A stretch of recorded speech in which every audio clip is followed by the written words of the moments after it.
Subscribe कीजिए 10th class गणित channel को और बेल आइकन को दबाइए लेटेस्ट वीडियो देखने के लिए।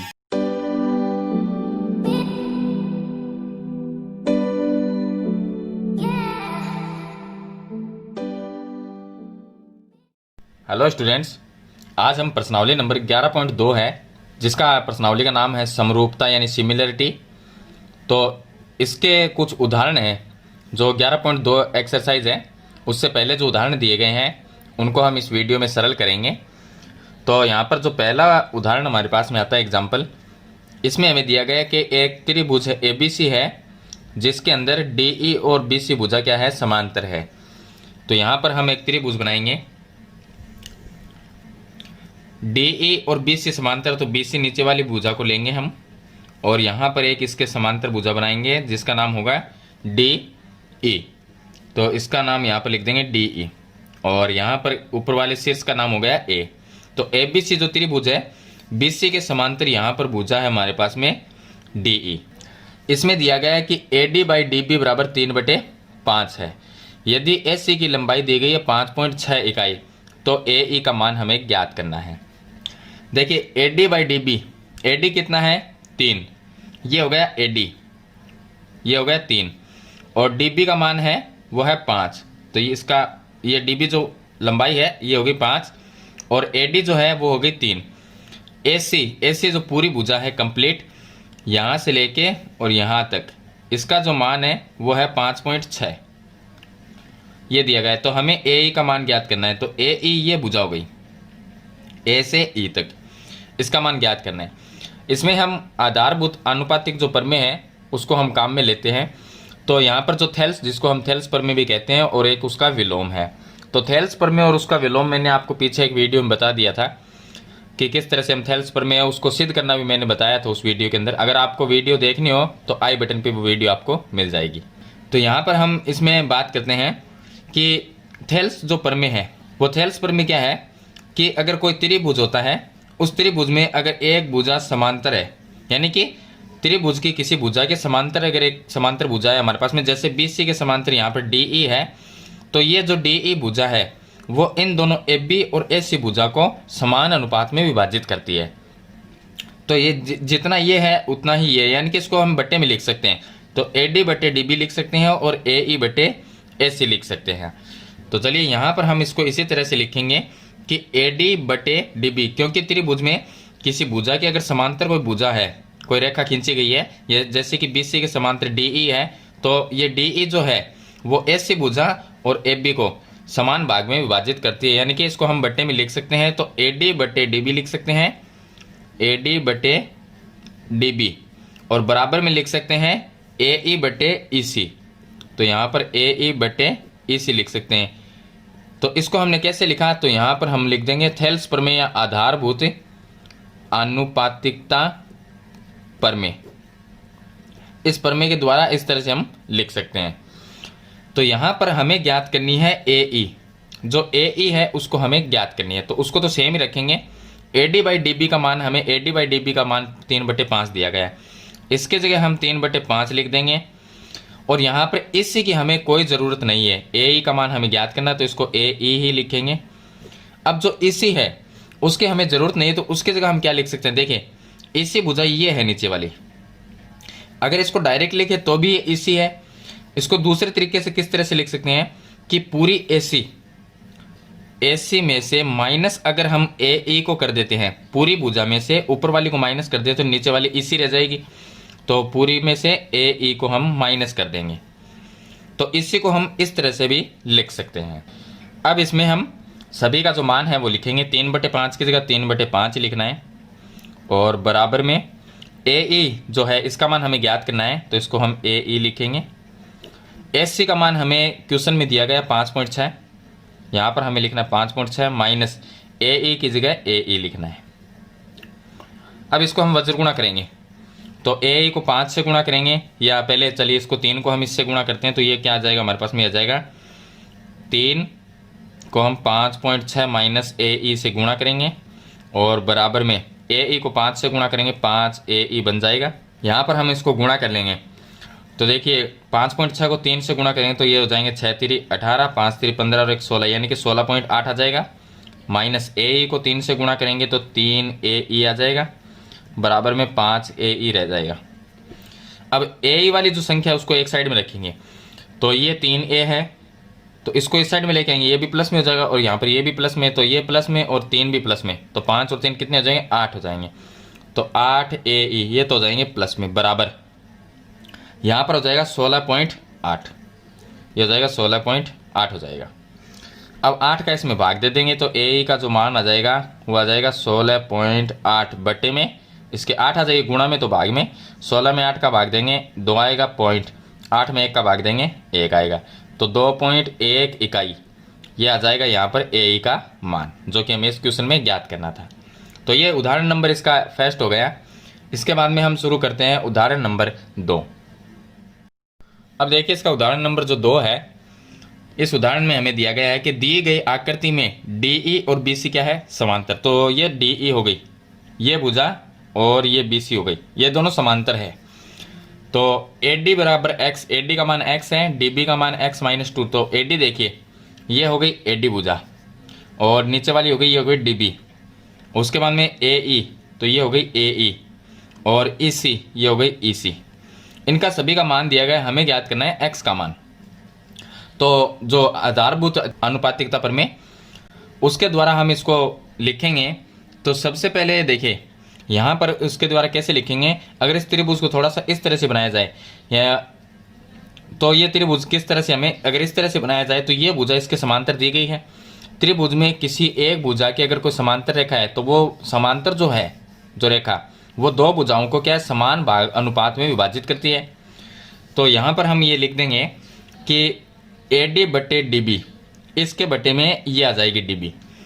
तो हम लिख सकते हैं कि AD बटे DB बराबर, यहाँ पर ये लिखेंगे AE बटे में EC, AE बटे में EC लिखना है आपको।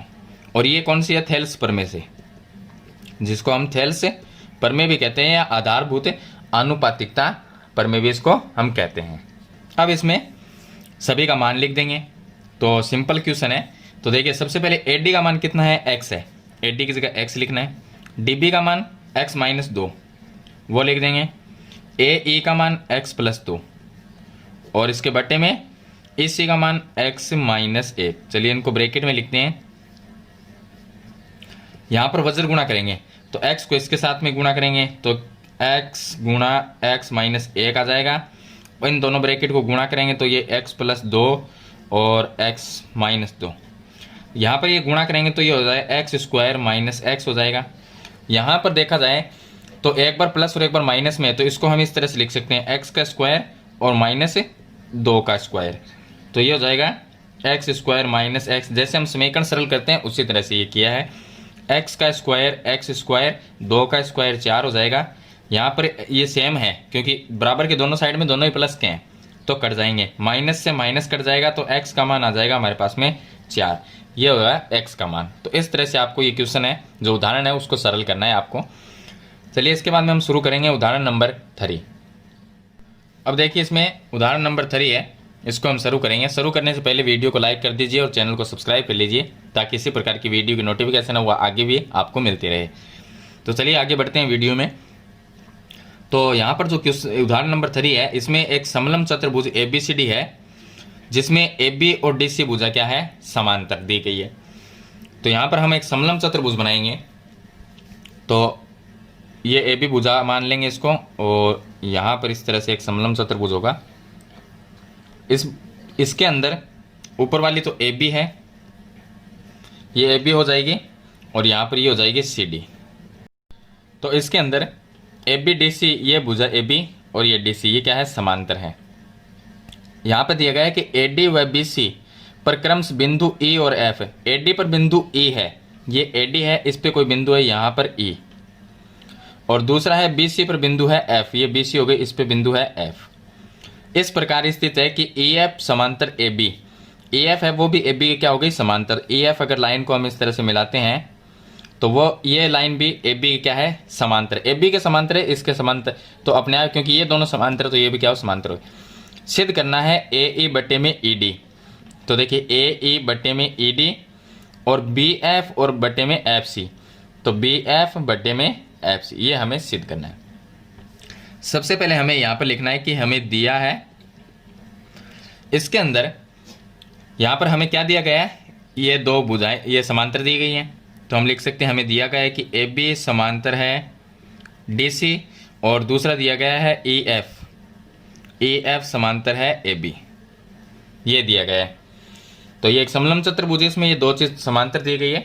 सिद्ध हमें ये सिद्ध करना है, तो यहाँ पर मैं नहीं लिखूंगा, सिद्ध करना है। चलिए हम रचना करेंगे एक छोटी सी। इसमें रचना में हम क्या करेंगे, ए को सी से मिलाएंगे। तो इस तरह से ए को हमने सी से मिलाया, तो ए को सी से मिलाया, ये हमने रचना की है इसमें। अब यहाँ पर बिंदु हम लिख देते हैं ई एफ और यहाँ पर बिंदु लिख देते हैं जी। इसमें उत्पत्ति में अब देखिए, उत्पत्ति में यहाँ पर हमारे पास में हम दो त्रिभुज काम में लेंगे। देखिए ये जो है वो इसके समांतर है और ये है भुजा वो ए बी के समांतर, तो ये इसके समांतर होगी और ये इसके समांतर होगी। चलिए यहाँ पर क्या होगा कि हम इसमें एक त्रिभुज लेंगे ए डी सी, ये त्रिभुज लेंगे ए डी सी जो त्रिभुज है, तो उत्पत्ति में हम देखिए ये जो ई एफ है वो ए बी के भी समांतर होगी, क्योंकि ए बी और ये दोनों समांतर है, तो ये ए बी के समांतर है तो इसके भी समांतर होगी। तो यहाँ पर ई एफ ये पूरी लाइन अगर डी सी के समांतर है, तो ई जी जो छोटा सा भाग है ये यहाँ पर ई से जी तक, ये भी अगर पूरी भुजा समांतर है तो आदि भी क्या है इसके समांतर ही होगी। तो देखिए ये यहाँ पर एक त्रिभुज बनता है ए डी सी, तो हम त्रिभुज ए डी सी से इस त्रिभुज में देखिए ये इसके समांतर है, तो इसमें आधारभूत आनुपातिकता प्रमेय लगाएंगे कि अगर त्रिभुज में किसी भुजा की अगर एक समांतर रेखा खींची गई है, अगर वो दो भुजाओं को प्रतिच्छेदित करती है तो वो समान अनुपात में उसको विभाजित करती है। तो हम लिख सकते हैं इसके बटे में ये देखिए इस त्रिभुज के अंदर ये वाला जो त्रिभुज है इस वाला ये ए डी सी, इसमें ये इसके समांतर है, तो ये अनुपात में समान अनुपात में विभाजित होती है। ए ई बटे ई डी लिख सकते हैं, तो हम यहाँ पर लिखेंगे ए ई बटे ई डी और इसके बराबर में ए जी बट्टे में लिख सकते हैं जी सी, तो यहाँ पर लिखना है ए जी बटे जी सी। इसको हमने लिखा थेल्स प्रमेय से या आधारभूत आनुपातिकता प्रमेय लिख सकते हैं, शॉर्ट में थेल्स प्रमेय लिख देंगे। चलिए इसको नाम हम दे सकते हैं समीकरण नंबर 1। अब यहाँ पर हम तो यहाँ से एक छोटा सा आपको कारण लिखना पड़ेगा कि ई जी डी सी के समांतर है, तो हम यहाँ पर लिख देंगे ई जी समांतर है डी सी और साथ में ई एफ पूरी भी समांतर है डी सी के, साथ में ये भी लिख सकते हैं हम कि ई एफ समांतर है डी सी, यानी कि ई एफ पूरी भुजा का ये छोटा भाग है ई जी। अगर ई एफ पूरी डी सी के समांतर है तो ई जी है इसका छोटा भाग, वो भी क्या है डी सी के समांतर होगा। तो अगर ये समांतर है तो हम इसको इस तरह से लिख सकते हैं थेल्स प्रमेय से। यहाँ पर समीकरण नंबर 1 हो जाएगी। इसी प्रकार दूसरा जो त्रिभुज लेंगे, इसी प्रकार दूसरा त्रिभुज इस साइड का आ जाएगा जिसको हम ए बी सी कह सकते हैं, ए सी बी जो भी। तो त्रिभुज ए बी सी से ए बी सी जो त्रिभुज है इसके अंदर ए बी समांतर है जी एफ के, यानी ए बी ई एफ के भी समांतर है, तो हम लिखेंगे कि ए बी समांतर है ई एफ, जो कि हमें यहाँ पर देखिए ए बी ई एफ के समांतर है, यानी ये पूरी लाइन ए बी के समांतर है, तो इसका ये छोटा सा भाग जो है जी एफ ये भी ए बी के समांतर होगा। तो यहाँ हम लिख सकते हैं कि जी एफ समांतर होगी ए बी के। अगर ये भुजा इस त्रिभुज में ए बी सी जो त्रिभुज है ये, इसके अंदर अगर जी एफ इसके ए बी के समांतर है तो ये बी सी और ए सी को समान भाग में प्रतिच्छेद करती है, तो इनका अनुपात क्या होगा, बराबर होगा। तो हम इसको भी लिख सकते हैं, देखिए यहाँ से लिखेंगे सी जी बटे ए जी, ये लिख सकते हैं।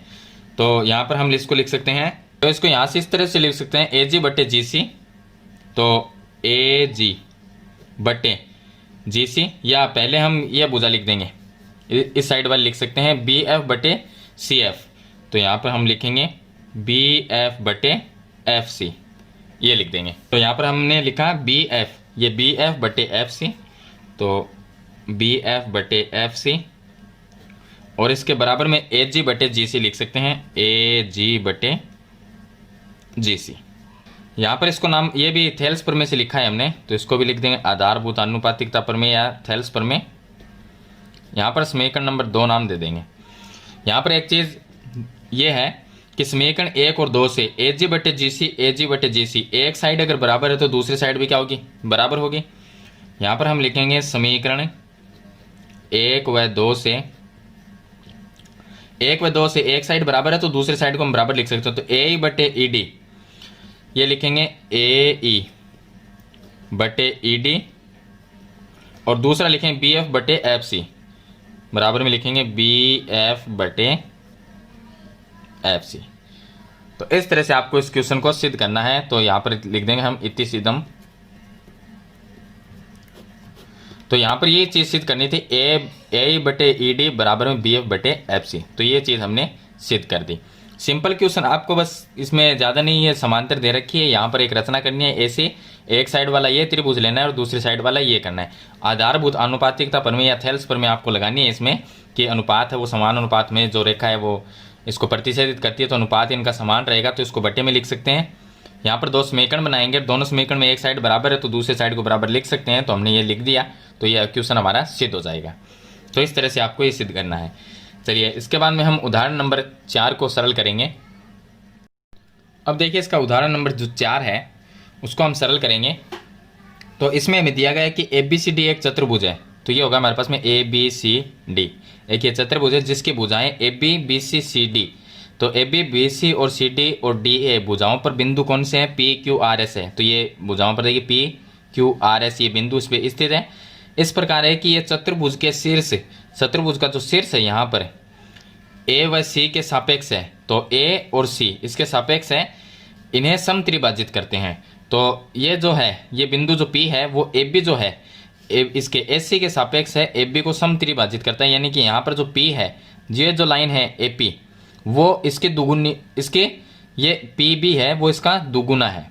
ये यानी कि ये छोटा सा पार्ट है, यहाँ पर इसको 2 बार मिलाएं तब हमारे पास में P से B तक की भुजा होगी, समत्रिभाजित करती है। तो सिद्ध हमें करना है कि PQRS क्या है, एक समांतर, जो अंदर वाला जो चतुर्भुज बन रहा है उसे हमें सिद्ध करना है कि ये एक समांतर चतुर्भुज है।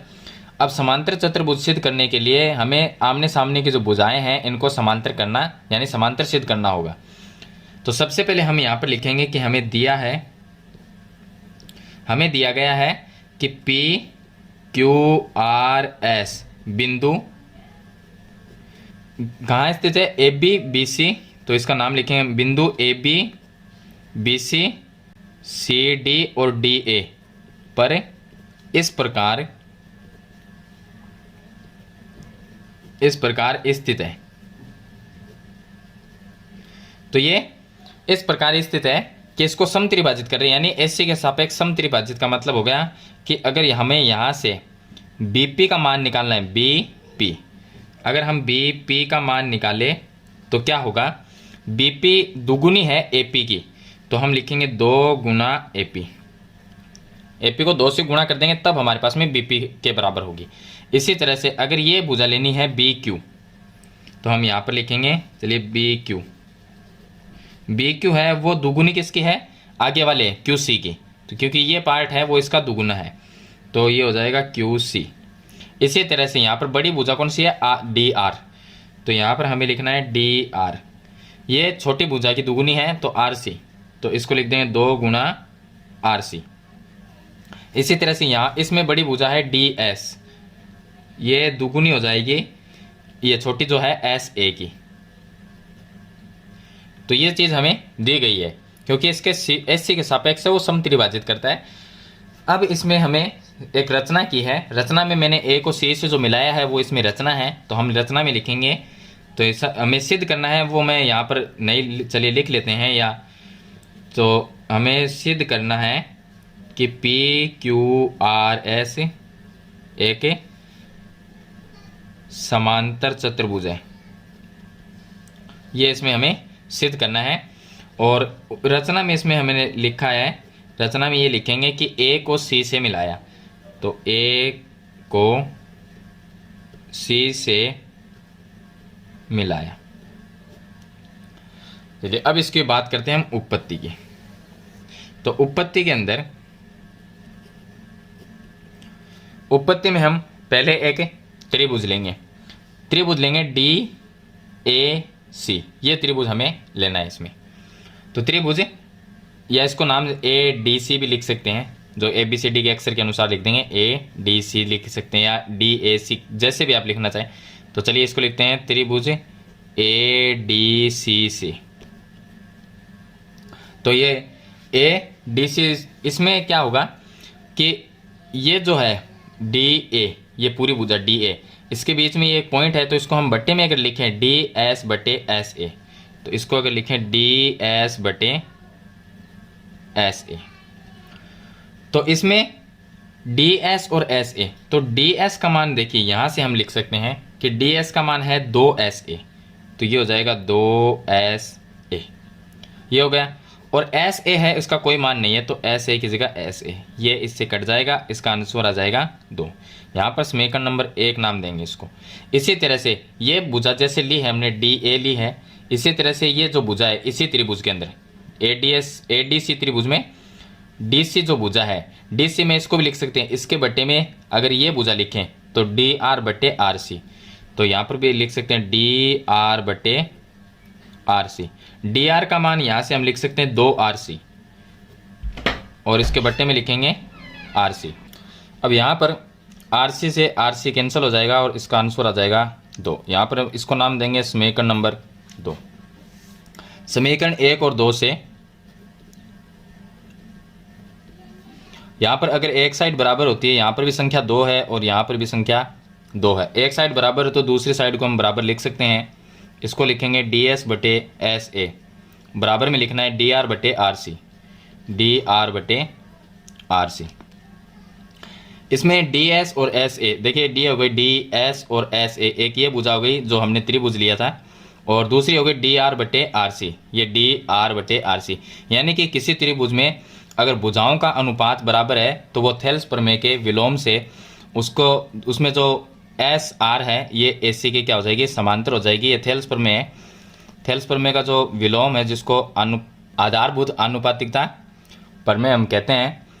तो अगर यहाँ पर ABC एक त्रिभुज लिया जाए फॉर एग्जांपल के लिए, इसमें अगर यहाँ पर एक भुजा है हमारे पास में जिसको हम नाम लिखते हैं E और F, इसमें अगर ये दो भुजाओं का अनुपात अगर बराबर है, जैसे कि यहाँ पर हम लिखें AE बटे BE, और बराबर में AF बटे FC, AF बटे FC, अगर इस तरह से हमारे पास में आता है, इसका मतलब ये है कि इनका जो अनुपात है वो बराबर है, तो थेल्स प्रमेय के विलोम से ये भुजा और ये क्या होगी, समांतर हो जाएगी।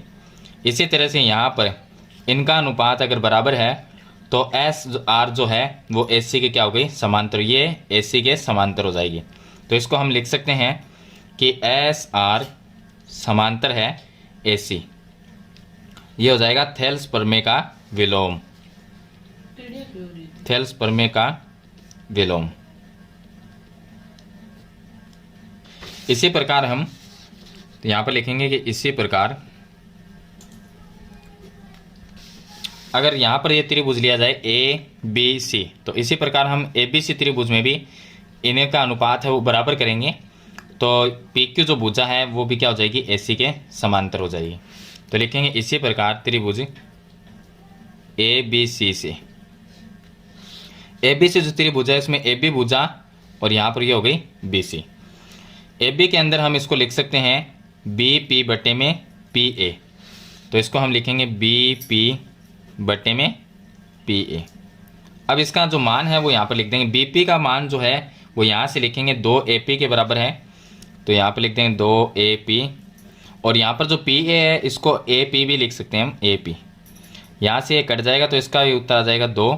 इसको हम नाम दे सकते हैं समीकरण नंबर, इसको नाम यहाँ पर नाम इसको देंगे 3 और यहाँ पर इसको नाम देंगे समीकरण नंबर 4। इसी तरह से दूसरी भुजा जो BC है उसमें भी BQ बटे QC लिख सकते हैं इसको, तो यहाँ पर लिखेंगे अगर BQ बटे QC, तो BQ का जो मान है वो यहाँ से हम लिख सकते हैं 2QC, और बटे में QC की जगह QC लिखेंगे, ये इससे कैंसिल हो जाएगा तो इसका भी आंसर आ जाएगा 2। इसको नाम देंगे समीकरण नंबर 5। समीकरण 4 और 5 से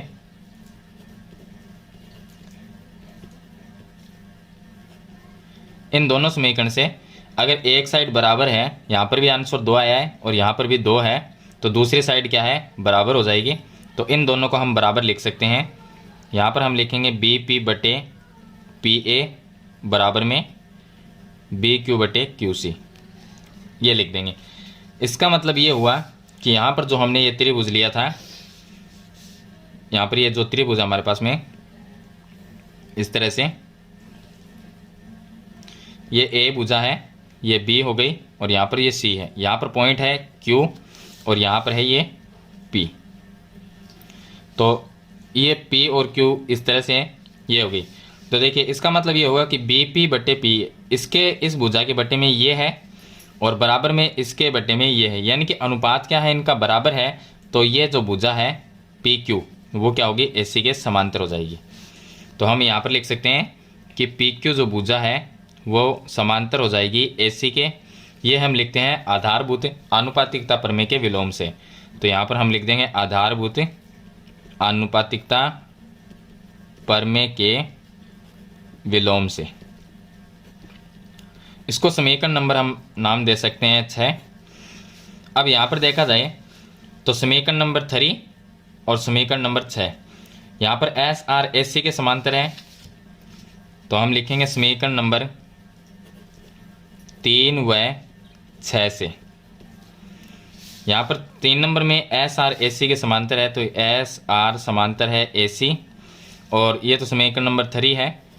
और समीकरण नंबर जो 6 है उसमें लिखा है कि पी क्यू समांतर है ए सी के।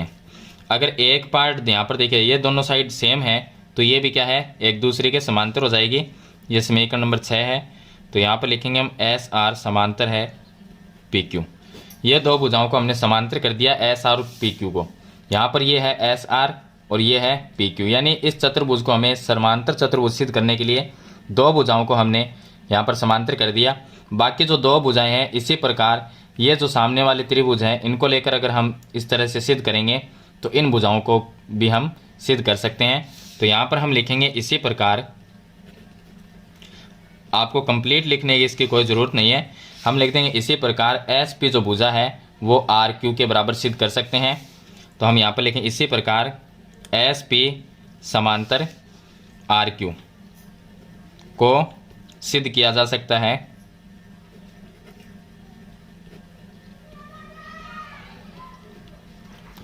तो यहाँ पर क्या है, चारों जो आमने सामने भुजाएं अगर वो समांतर सिद्ध हो जाएगी तो पी क्यू आर एस ये क्या बन जाएगा, एक समांतर चतुर्भुज है वो बन जाएगा। तो हम यहाँ पर लिख देंगे कि पी क्यू आर एस एक समांतर चतुर्भुज है। तो इस तरह से इस क्वेश्चन को आपको सिद्ध करना है, क्वेश्चन जो एग्जाम्पल नंबर 4 है। इसके बाद में इसका लास्ट एग्जाम्पल है एग्जाम्पल नंबर 5। अब देखिए एग्जाम्पल नंबर जो 5 है इसका, उसमें हमें दिया गया कि एक चतुर्भुज ABCD के विकिरण परस्पर बिंदु O पर इस प्रकार प्रतिच्छेदित करते हैं कि AO by BO CO by DO ये हमें बराबर दिया गया है। तो हमें सिद्ध करना है कि ABCD एक समलम चतुर्भुज है। चलिए इसको हम समलम चतुर्भुज बनाते हैं। तो ये इस तरह से हम इसको एक समलम चतुर्भुज की रचना करेंगे, बनाएंगे। तो यहाँ पर A ये बिंदु B हो जाएगा, इसको C नाम देंगे, ये D देंगे। तो ABCD ये एक समलम चतुर्भुज ये हमें सिद्ध करना है। लेकिन इसमें दिया गया कि ABCD के विकिरण O पर प्रतिच्छेदित करते हैं। तो इसके विकिरण A को हम C से मिला देंगे और D को B से मिला देंगे। ये जो पॉइंट है इसका नाम है O। यहाँ पर O पर क्या है, एक दूसरे को काट रहे हैं। तो AO by BO CO by DO दिया गया है। तो AO देखिए ये भुजा AO बाई BO इसके बटे में ये, और CO बाई DO इसके बटे में ये तो हमें दिया गया है। लेकिन सिद्ध करना है कि ये एक समलम चतुर्भुज है। समलम चतुर्भुज सिद्ध करने के लिए ये भुजा और ये भुजा हमें समांतर करनी होगी। अगर ये दो AB के समांतर DC हमें सिद्ध करनी है तो ये क्या हो जाएगा, एक समलम चतुर्भुज सिद्ध हो जाएगा।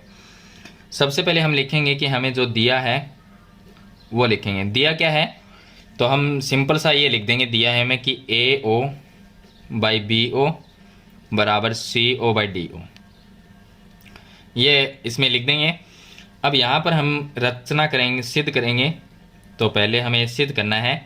सिद्ध में समलम चतुर्भुज सिद्ध करने के लिए ये दो भुजाओं को समांतर करना है। तो AB समांतर CD ये हमें सिद्ध करना है। इसमें एक छोटी सी रचना करेंगे कि यहाँ से हम एक समान एफ बी के समांतर लाइन खींचेंगे। एफ बी के समांतर लाइन इस तरह से खींचेंगे, इसको नाम देंगे ई। तो रचना में ओ ई समांतर है ए बी के, यानी कि हमने एक यहाँ पर लाइन बनाई है जो ए बी के क्या है, समांतर है। अब बात करते हैं उत्पत्ति की। तो उत्पत्ति में सबसे पहले हमें जो दिया है वो लिखेंगे। हमें दिया गया ए ओ बाई बी ओ बराबर में सी ओ बाई डी ओ। अगर इसको हम इस तरह से भी लिख सकते हैं, देखें इसको हम अगर यहाँ से देखिए बी ओ सी ओ की जगह चला जाएगा और सी ओ बी ओ की जगह आ जाएगा, तो इसको इस तरह से एक दूसरे की जगह चेंज भी कर सकते हैं। तो हम लिख सकते हैं ए ओ बाई सी ओ बराबर में बी ओ इसकी जगह चला गया तो यहाँ पर सी ओ की जगह बी ओ हो गया और नीचे डी ओ ही रहेगा, यानी कि बी ओ और सी ओ इन दोनों को हमने चेंज कर दिया। तो इसको इस तरह से भी हम लिख सकते हैं। चलिए, तो ये या में इसको लिख सकते हैं, इससे कोई फ़र्क नहीं पड़ेगा। तो ये हमें दिया गया है, ये चीज़ हमें दिया गया है क्वेश्चन में यहाँ से। अब इसमें एक त्रिभुज लेंगे, तो हम यहाँ पे लिखेंगे त्रिभुज। कौन सा लेंगे, ये लाइन वाला लेंगे, यानी कि ये समांतर रेखा जो हमने खींची थी ए बी सी, इस त्रिभुज में ये रेखा आती है ओ ई। तो ए बी सी त्रिभुज लेंगे, त्रिभुज A B C C. A B C जो त्रिभुज है इसमें ये जो ओ ई लाइन है वो ए बी के समांतर है, जो कि हमने रचना की थी। तो हम लिख सकते हैं कि ओ ई ये समांतर है ए बी के। कहाँ से, तो इसका कारण लिखना है कि रचना से, ये रचना से इसके समांतर है। अब इसमें देखिए जब दो रेखा समांतर होती है तो उनका वो आधारभूत आनुपातिकता प्रमेय लगा देंगे, थेल्स प्रमेय, कि समांतर रेखा है इन दोनों को समान प्रतिच्छेदित करती है तो इनका अनुपात क्या है, समान होगा। तो इस त्रिभुज के अंदर, चलिए इस त्रिभुज को मैं इस तरह से बना देता हूँ। ये त्रिभुज इस तरह से है, ये इसमें ये जो लाइन है वो ओ ई है और नीचे वाली ए बी है और ये पॉइंट सी है। देखिए ये भुजा है वो रचना में हमने इसके समांतर की है, यानी जब ये दो लाइन समांतर होगी तो ये क्या है, दोनों भुजाओं को ए सी और बी सी को समान अनुपात में विभाजित करेगी। तो इसके बट्टे में ये लिख सकते हैं और इसके बट्टे में ये लिख सकते हैं, इनका अनुपात क्या होगा, बराबर होगा। तो वो थेल्स प्रमेय से लिखेंगे। तो हम लिख सकते हैं इसके ए ओ बाई सी या सी ओ बाई ए ओ लिखेंगे। तो ऊपर से लिखेंगे यहाँ से सी ओ बटे ओ ए, तो यहाँ पे लिखेंगे सी ओ बटे ओ ए बराबर में सी ई बटे ई बी, तो इसको लिखेंगे सी ई बटे ए बी, ये लिखेंगे। यहाँ पर लिखेंगे आधारभूत आनुपातिकता प्रमेय से, इस प्रमेय से हमने इसको इस तरह से लिख दिया। अब इसको लिखने के बाद में अब देखिए यहाँ से इसको मैं चेंज करके भी लिख सकता हूँ, या अगर ए ओ को ऊपर ले जाएं और ई बी को ऊपर ले जाएं, यानी कि इसको पलट के लिखेंगे। तो ए ओ को हम ऊपर ले जाएंगे और सी ओ को सी ओ को इसके नीचे। इसका कारण ये है कि हमने यहाँ से इस तरह से बनाना है, ए ओ बाई सी ओ बनाना है इसको। तो ए ओ ऊपर ले जाएंगे, सी ओ को नीचे ले आएंगे। इसी तरह से ए बी को ऊपर लेके जाएंगे और बट्टे में सी ई लिखेंगे, यानी इसको पलट के हमने लिख दिया है। अब इसको तो हम यहाँ पर जो है इसको तो समीकरण नंबर 1 नाम देंगे और यहाँ पर जो है इसको नाम देंगे हम समीकरण नंबर 2। देखिए समीकरण 1 और 2 से एक साइड अगर बराबर है तो दूसरी साइड को भी हम बराबर लिख सकते हैं।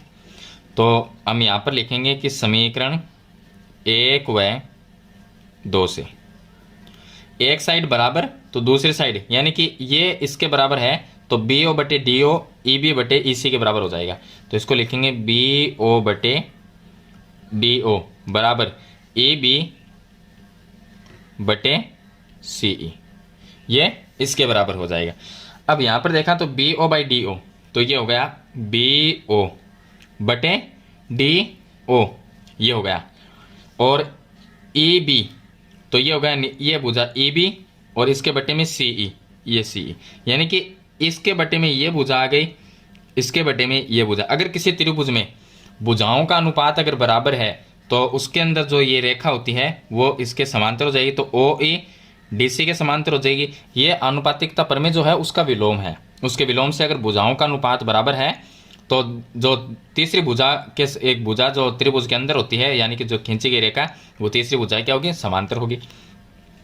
तो यहाँ से हम इससे लिख सकते हैं कि ओ ई डी सी डी के समांतर है। तो ओ ई समांतर है सी डी के। इसको नाम देंगे हम समीकरण नंबर 3 नाम देंगे, और इसका हम लिख देंगे आधारभूत आनुपातिकता प्रमेय के विलोम से।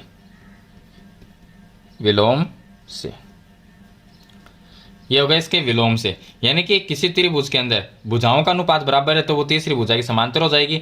अगर भुजाएं ये समांतर दी गई है तो उसको अनुपात को हम बराबर लिख सकते हैं, यानी एक दूसरे का ये विलोम है। तो यहाँ पर अनुपात बराबर हमने कर दिया, इसका मतलब इन दोनों को हम समांतर लिख सकते हैं। अगर पहले से समांतर दी गई हो तो यहाँ पर हम अनुपात में लिख सकते हैं।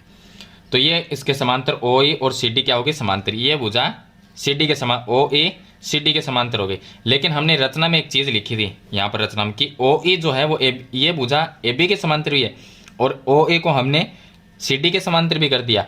यहाँ पर हम लिखेंगे कि ओ ए समांतर है ए बी के। रचना से हमने ये लिखा है तो इसका आगे लिखेंगे रचना से। देखिए रचना में हमने लिखा था कि ओ ए बी के समांतर है, यहाँ पर हमने सिद्ध कर दिया ओ ए सी डी के समांतर है। अगर ये साइड समांतर है, देखिए ये इसके समांतर हो गई तो ये भी क्या है, इसके समांतर हो जाएगी। यानी ये इसके समांतर और ये ए बी के भी समांतर है, तो सी डी और ए बी आपस में भी क्या होगी, समांतर हो जाएगी। तो ये दोनों एक दूसरे के समांतर हो गई तो ए बी और सी डी क्या होगी, समांतर। तो हम लिख सकते हैं कि ए बी समांतर है सी डी के, क्योंकि ओ ए सी डी के भी समांतर है और ओ ए बी के समांतर, तो ये आपस में दोनों भी ए बी और सी डी क्या हो गई, समांतर हो गई। तो ये दोनों समांतर का मतलब हो गया कि ए बी और सी डी अगर समांतर हो जाती है तो इसका मतलब ये क्या है, एक समलंब चतुर्भुज। सिद्ध हमें यह करना था ए बी समांतर सी डी, जो कि हमने यहाँ पर सिद्ध कर दिया। तो नीचे हम लिख देंगे कि ए बी सी डी एक समलंब चतुर्भुज है, तो ये सिद्ध हो जाएगा। तो इस तरह से आपको एग्जाम्पल नंबर 5 को आपको सिद्ध करना है, यानी कि आपको दो भुजाएं सिर्फ समांतर, अगर ये समांतर आप कर देते हो तो इसका मतलब ये हो गया ये ए बी सी डी क्या है, एक समलंब चतुर्भुज है। तो मैंने आपको इसमें 5 एग्जाम्पल है जो 11.2 प्रश्नावली से पहले जो दिए गए हैं 5 एग्जाम्पल, वो मैंने आपको इस वीडियो में बताए हैं। वीडियो अच्छे लगे तो लाइक और शेयर जरूर कर देना, और चैनल पे नए हैं तो सब्सक्राइब करना और बेल आइकन का बटन ज़रूर दबाना, ताकि आने वाली नई वीडियो की नोटिफिकेशन है वो आपको मिलती रहे।